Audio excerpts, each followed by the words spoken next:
Good morning, dear students. Let's begin our physics class.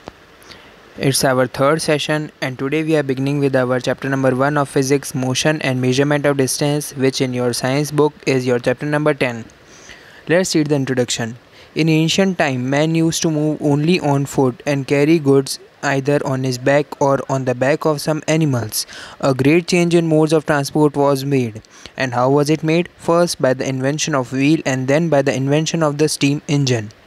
Now what are non-standard and standard measures?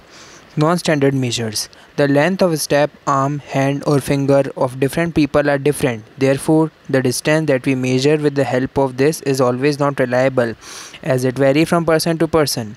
And these methods are therefore called non-standard measures, whereas standard measures are the measures that are small all over the world and are same all over the world and are known as standard measure.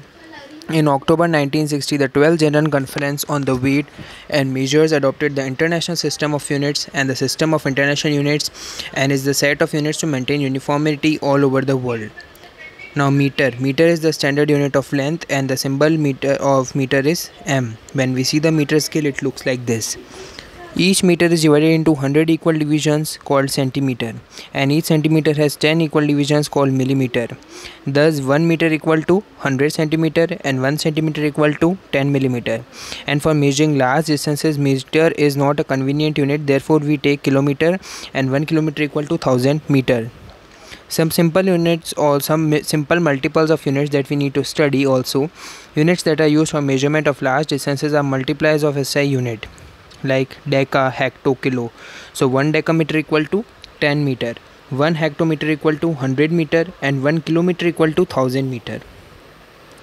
Measurement with a scale with the broken ends. Now if you have a broken end, then how you will measure anything?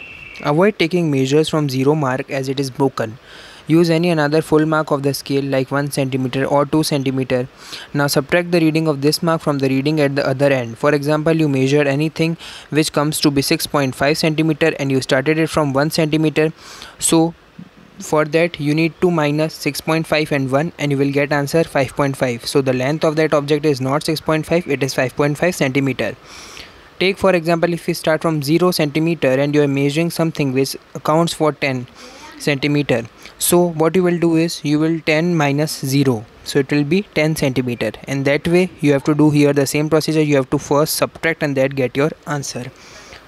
Making measurement of a length. In making measurement of length of an object, we should follow the following procedure. Like you should place the scale in contact with object along its length.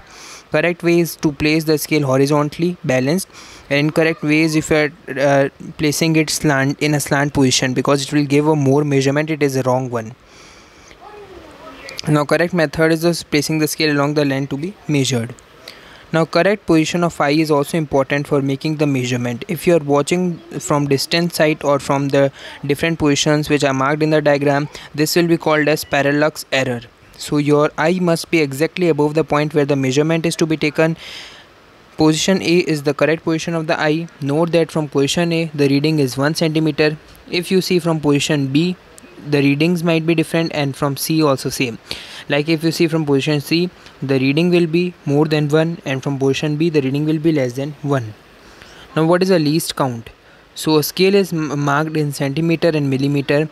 With the scale of this kind we can measure correctly up to 1 millimeter, that is 1/10 of a centimeter, and this is called the least count, and this is up to 15 centimeter. Measuring length of a curved line. If you need to measure the length of curved line, how will you measure? So we cannot measure the length of a curved line directly by using a meter scale, and we can use a thread or divider to measure the length of that curved line. Now two important concepts of this chapter are motion and rest. This is another part of chapter we are beginning with. So this will be beginning in our next session. Today we have discussed all about the measurement, and some NCERT questions are given which you need to practice by yourself, and those are very important. That's all for the day. Thank you and have a nice day.